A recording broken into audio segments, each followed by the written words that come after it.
bonjour à tous, c'est GLG et je vous souhaite la bienvenue sur cette nouvelle vidéo dans une nouvelle série que j'aimerais vous proposer un petit peu sur cette chaîne.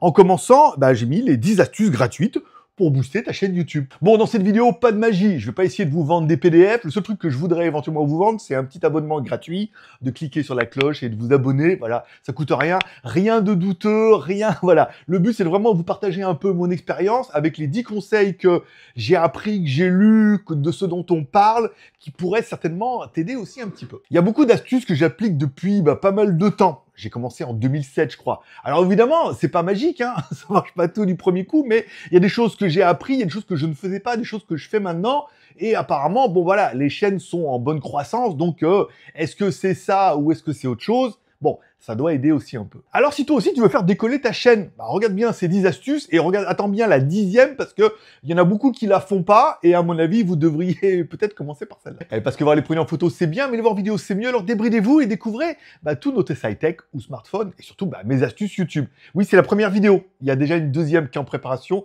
on en parle tout à l'heure. Alors avant de commencer, je vais vous dire, c'est pas des solutions qui sont magiques, c'est des solutions qui vont être vraiment sur le long terme. Il y a des vidéos de merde qui marchent très très bien sans faire ça. Il y a aussi le facteur chance. Tu peux arriver avec la bonne vidéo au bon moment qui va cartonner. Mais le but, c'est vraiment de vous donner 10 astuces pour travailler sur le long terme pour que tu plaises un petit peu aux algorithmes de YouTube. Parce que YouTube a droit de view de mort sur ta vidéo. Soit il dit ta chaîne, il en veut pas et donc du coup personne ne la verra. Soit il dit « Ah ouais, là c'est pas mal, il y a des choses qui lui plaisent parce que c'est un robot. » Et dans ce cas, ta vidéo sera un peu mieux mise en avant. Et en faisant ça tous les jours et en prenant de bonnes habitudes, forcément tu verras que ta chaîne aura tendance à croître. Alors oui, il y aura une deuxième partie, donc je suis déjà en train de prévoir. Pour ça, c'est facile. Si cette vidéo atteint 500 pouces en l'air, je vous fais une partie 2. Si cette vidéo atteint pas 500 pouces en l'air, c'est que tout le monde s'en fout, il n'y aura pas de partie. Allez, sans plus attendre, on va parler un peu des 10 astuces. Je t'invite déjà à noter celles que tu connaissais et à noter celles que tu connaissais pas. Comme ça, on en parlera dans les commentaires à la fin, pour savoir si tu as appris quelque chose ou si tu savais déjà tout. Allez, on commence tout de suite par la première astuce. Bon, la première astuce, c'est la plus simple, mais surtout, il faudra commencer pour ça, vous comprendrez tout à l'heure, c'est de faire un titre explicite et accrocheur. Le titre, c'est le premier élément qui fait cliquer. Pose-toi une question simple. Est-ce que moi, je cliquerais sur mon propre titre? Est-ce que ce titre m'intéresserait? Il faut utiliser un langage simple, une promesse claire, voire peut-être même un peu de mystère. Ne pas mettre ouais, cette vidéo disparaîtra dans 24 heures ou j'ai truc. Ça marche bien pour des chaînes qui ont déjà de l'audience, où les mecs sont habitués et vont cliquer. Vous, votre chaîne, elle est nouvelle. Donc au lieu de mettre mon avis sur un téléphone, trop flou, trop plat, vaut mieux mettre j'ai testé ce téléphone à 100 €, voici le verdict. Éventuellement mettre le nom du téléphone pour le référencement. Astuce numéro 2, nomme bien ton fichier avec ton titre avant de l'uploader. Puis quand tu vas uploader ton fichier, au lieu de mettre CDM, machin, MP4, nana ou test, donne-lui directement le nom. Si ta vidéo c'est test smartphone 100 €, tu mets test-smartphone-100 €.mp4 et tu l'envoies comme ça à YouTube. Puisque du coup, comme ça, YouTube, quand il va la prendre, il aura directement, lui, du référencement en interne. Il saura déjà que ta vidéo, c'est ce nom-là. Si tu l'uploades, que tu changes le nom, ça n'a pas le même effet qu'une vidéo qui est uploadée directement avec le nom ou surtout avec le titre de ta vidéo. Ça fera partie également de la troisième astuce, c'est de mettre des mots-clés. Il faut déjà que tu prévoies que ta vidéo, déjà, il faut que tu penses à mettre 10 mots-clés. Alors tu notes sur une feuille 10 mots-clés séparés par une virgule, pour être smartphone 100 €, voilà. Tu mets 10 mots-clés qui sont en relation, le nom du téléphone, voilà, qui sont en relation avec ta vidéo. Ces mots-clés, tu les gardes. Soit quand tu vas exporter ta vidéo avec ton logiciel, tu verras sur Final Cut qu'il y a bien la possibilité de mettre le nom directement de ton fichier, comme on vient d'en parler, comme ça directement, il est directement dans les méta de la vidéo, et de mettre des mots-clés directement dans ta vidéo avant de l'exporter. Dis-toi que si toi tu les vois pas et qu'il te demande de les mettre, c'est pas que ça sert à rien. C'est que si le logiciel d'export te dit on peut mettre des mots-clés, c'est bien que lui dans les méta, il va les mettre. Et donc du coup, quand tu vas uploader ta vidéo, elle aura déjà le nom que tu lui auras donné à l'export et elle aura déjà les méta intégrés directement dans ta vidéo. Il paraît qu'apparemment, il y a une astuce pour que tu puisses, sur certains ordinateurs Windows ou Mac, quand tu cliques droit sur ton fichier, tu peux modifier, tu peux rajouter ces mots-clés. C'est moins bien que de les mettre directement dans l'export, parce que là, ils sont directement intégrés dans ta vidéo, mais c'est bien aussi de les ajouter avant d'uploader ta vidéo. Même si on verra qu'il faudra les mettre aussi quand tu uploades ta vidéo. Allez, astuce numéro 4, rédige une bonne description de ta vidéo. Je vois pas mal de vidéos qui ont des descriptions de merde. Alors la description, c'est pas un détail.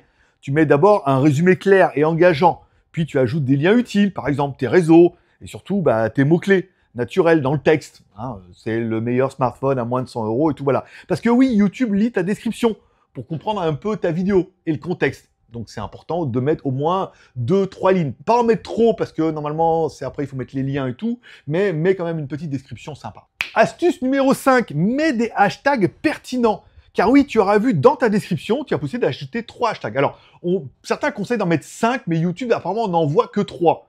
Mais des fois dans les 3, dans les 5, il en choisit 3. Donc bon, mets-en minimum 3, 5, tu mets des hashtags qui sont liés à ta vidéo. Par exemple, hashtag YouTube, ou YouTube Tips, pour moi dans ma vidéo, hashtag algorithme YouTube, hashtag créer une chaîne YouTube, et tu remarqueras qu'une fois que ta vidéo est uploadée, même si elle est en non répertorié, tu as bien la date d'upload de ta vidéo, et tu retrouves bien ces 3 hashtags que tu as mis dans ta description. Puisque ça te permettra, par exemple pour moi dans ma vidéo de Orico, quand les gens vont chercher Orico sur YouTube, eh ben, YouTube va automatiquement mettre les vidéos qui parlent ou qui ont le hashtag Orico. Donc forcément, bah non, on voit, bah oui, quand je fais ma recherche moi sur Internet, on voit bien que j'ai une de mes anciennes vidéos où j'avais bien mis Orico dedans. Donc 3 à 5 hashtags dans la description et tu verras que tu en as au moins 3 qui s'affichent en haut. Et peut-être que YouTube en prend 5 ou peut-être qu'il en prend que 3, mais bon voilà. Après tu feras ta vie, mais ça aide au référencement. N'oublie pas de rajouter tes 10 à 15 mots-clés que tu as déjà préparés, que tu as séparés par une virgule. Parce que tu les as mis à l'export, ou alors tu les as mis directement dans ton fichier que tu as modifié avec Windows et tu as trouvé comment modifier, les rajouter avant d'uploader ta vidéo. Et une fois que tu auras uploadé ta vidéo, tu te remarqueras que dans l'éditeur YouTube, en bas, en cliquant sur plus, tu as bien un emplacement pour pouvoir mettre tes mots-clés. Et si tu as mis tes 15 mots-clés séparés par une virgule, tu n'as plus qu'à les copier-coller. Voilà. Donc, il n'y a pas besoin de les classer ou de mettre comme ça. Encore une fois, tu peux mettre YouTube astuce, virgule, débuter vidéo, virgule, optimisation YouTube, tuto YouTube, ou moi pour Orico. Tu mets tes mots-clés ici, encore une fois, en plus des hashtags, en plus de ces mots-clés. Ça, tu verras, ces mots-clés, tu les mets, t'enregistres, tu les vois nulle part. Toi, tu les vois nulle part. YouTube, lui, il les voit, il les comprend, il a compris que ta vidéo traitait de ces mots-clés qui sont hashtags et de ces mots qui sont éventuellement dans la virgule et dans l'éditeur YouTube. Ok, donc tu auras vu que depuis le début, tu dis oui, mais le titre, il a fallu le mettre dans la vidéo. Les hashtags aussi, tu vas les réutiliser plusieurs fois, c'est important. Astuce numéro 7, ça c'est une astuce que YouTube m'avait donnée en disant oui, on préfère les vidéos qui font un chapitrage. Alors c'est un peu relou le chapitrage et tout encore une fois, mais je te demande pas de faire un chapitrage ligne par ligne. Tu peux faire très bien un chapitrage en disant voilà, de ça à ça c'est mon intro, de ça à ça c'est l'auto-promo, de ça à ça c'est la présentation du produit, de ça à ça c'est ma conclusion, de ça à ça c'est le prix, et de ça à ça c'est invitation à l'action, abonnez-vous, like, commentaire. Je veux dire, avec 5 lignes, il te suffit quand tu fais le montage, quand tu rates ta vidéo, tu mets des timers, 00 intro, astuce 1, astuce 2, et résultat, en fait, tu verras bien que quand tu fais ça dans ta description, 00, 2.00, et après tu mets les timers, YouTube, quand tu vas mettre ta vidéo même en non répertorié, tu verras bien que ta vidéo en bas, il y a les petits chapitrages qui va aider déjà ton audience à trouver les choses qui les intéressent, qui va aider à comprendre un petit peu YouTube comment il fait ta vidéo. Tu remarqueras qu'en bas de ta description, YouTube a également mis les chapitrages directement avec des vignettes où il n'y a plus qu'à cliquer. Et quand les gens vont cliquer là-dessus, on aura le chapitrage qui va s'ouvrir à droite. Si YouTube fait ça et qu'il te demande de faire ça, c'est que ça a de l'importance pour lui. Et aujourd'hui, entre une vidéo qu'il n'a pas et une vidéo qu'il a, on aurait tendance à croire que la vidéo qu'il a, elle sera mieux vue. Allez, on parlera évidemment de la vignette. Alors, il y a eu pendant un grand moment où il disait, oui, YouTube conseille de mettre ta tête sur la vignette. Alors si, comme moi, sur la chaîne secondaire, tu peux mettre par exemple un emoji, mais vous voyez, un truc, moi c'est ma tête en version Pixar. Je demande ça à ChatGPT et du coup, il me fait, donc c'est vraiment ma tête. Est-ce que c'est moins bien que de mettre ma vraie tête? Apparemment, ils disent que vaut mieux mettre ta tête parce que YouTube reconnaît que c'est ta tête sur la vignette et que c'est ta tête dans la vidéo. Voilà, encore une fois. Donc la vignature, c'est ta pub, encore une fois. Donc faut mettre ton visage avec une expression forte. Plus tu auras l'air surpris, choqué, curieux. Et avec du texte lisible, plus les gens ont envie de cliquer. Ne fais pas comme moi, ne surcharge pas trop tes vignettes. Moi, j'ai tendance à vouloir tout mettre sur la vignette. C'est illisible, les gens s'y perdent. De plus en plus, j'essaie d'épurer. Alors, les gros youtubeurs mettent juste leur tête et un truc, voilà. Mets un petit texte ou voilà, un truc un peu d'accroche, quelques mots-clés sur la vignette, voilà. Il faut que cette vignette, quand on la voit, on ait envie de cliquer. Alors, t'as pas besoin de faire un truc ultra compliqué, une vidéo du produit avec ta tête à côté qui montre le produit avec une expression, ça peut suffire. Astuce numéro 9, que j'applique depuis peu, et je vais pas vous dire que ça marche, mais tout ça fait que ça marche. Fais un post communauté sur ta chaîne. Sur ta chaîne, en fait, quand tu vas dans ton studio, quand tu vas sur la home de ton studio, tu as bien un onglet communauté dans lequel tu peux mettre des posts. Donc du coup, quand tu lances une vidéo, bah, tu l'annonces dans l'onglet communauté. Il y a des gens qui sont abonnés qui reçoivent jamais la notification. Ça, c'est un peu la vie. Par contre, ils sont abonnés, ils voient l'onglet communauté comme un post en disant regardez, je viens de mettre une nouvelle vidéo. Vous mettez, voilà, tu peux teaser ta vidéo, poser une question, poser un sondage. Donc du coup, tu dis voilà, je viens de mettre ma nouvelle vidéo en ligne, vous la trouverez via ce lien-là. Tu mets, ça va mettre la vignette automatiquement et tout. Voilà, ça permet de teaser un petit peu. Et encore une fois, tu te dis, du coup, si tu as plusieurs chaînes comme moi, tu peux aller sur chaque chaîne de l'onglet communauté, dire regardez, je viens de mettre une nouvelle vidéo sur cette chaîne-là, allez la voir, nanana. J'ai aujourd'hui, moi j'ai 4 ou 5 chaînes, je peux vous dire que je le fais sur les 4 ou 5 chaînes. Là, c'est ce qu'on appelle du backlink pour ceux qui font du SEO. Ça veut dire que l'intérêt, c'est de mettre ton lien en disant il y a un lancement d'une vidéo, elle est postée sur pas mal de chaînes ou sur ta chaîne en disant ce lien apparaît déjà sur YouTube dans plein de chaînes YouTube ou on verra dans plein de réseaux sociaux. Car oui, ce dont tu penses pas, c'est à tes réseaux sociaux. Oui, mais j'ai que une page Facebook avec ma famille et ma mamie. On s'en bat les couilles. Mais que tu as une page Facebook. Voilà, tu as une page Facebook. Tu mets, pareil, tu fais un post différent que ce que tu as mis sur YouTube pour pas que ça soit le même texte. Tu dis, je viens de lancer ma nouvelle vidéo. Clique, badaboum, tu mets le lien. Tu verras, ça va mettre la vignette automatique. Tu as un Twitter. Pareil, tu dis, je viens de mettre une vidéo. Tu as un Instagram. Alors, le problème, c'est qu'Instagram, les liens sont pas durs. Mais tu as un Instagram, même si tu as 4 abonnés, t'en fous. Tu dis, regardez, je viens de faire une nouvelle vidéo. Dans ce cas, après, tu fais une story. Et quand tu fais ta story, par exemple, ou oui, ça, c'est story ou enfin vidéo, quoi. Tu fais ta story. Quand tu fais ta story, tu as bien l'impression de rajouter un lien dur en plein milieu. Regardez, je viens de mettre ma vidéo, elle est là. L'intérêt, même si tu as l'impression que personne va cliquer dessus, l'intérêt, c'est que ta vidéo, elle soit en lien dur sur ces réseaux, des liens cliquables sur Facebook, sur Twitter, sur Instagram, sur tous les réseaux que tu veux, qu'il y a plein mal de trucs et tout. Et on verra qu'il y a une autre petite astuce. Autre astuce que même moi, j'arrive pas à faire, c'est d'aller mettre des commentaires sous les autres vidéos. Je te demande pas d'aller mettre des commentaires en mode spam. Moi aussi, j'ai fait cette vidéo et tout. L'intérêt, c'est que chaque vidéo YouTube que tu regardes, française, que tu ailles mettre un commentaire avec ta chaîne principale. Non pas pour faire de la pub, mais pour dire merci pour cette vidéo, elle est bien. Tu mets un commentaire lambda, on s'en bat. L'intérêt, c'est que tu remarqueras, c'est qu'en haut de ton commentaire, il y a ton lien. Il y a le lien de ta chaîne. Normalement, il y a le nom de ta chaîne et un lien qui est cliquable. Si la chaîne, comme des chaînes comme Amixem, machin comme ça, qui ont des millions d'abonnés, il y a pas mal de gens qui vont aller lire ton commentaire. Si tu mets un commentaire sympa, t'es pas là pour faire ta pub, ils vont voir qu'il y a un lien en haut, qu'il y a une chaîne. Beaucoup auront tendance à cliquer dessus pour voir, par curiosité, encore une fois. Mais l'intérêt, c'est pas de les forcer, c'est vraiment de laisser le lien.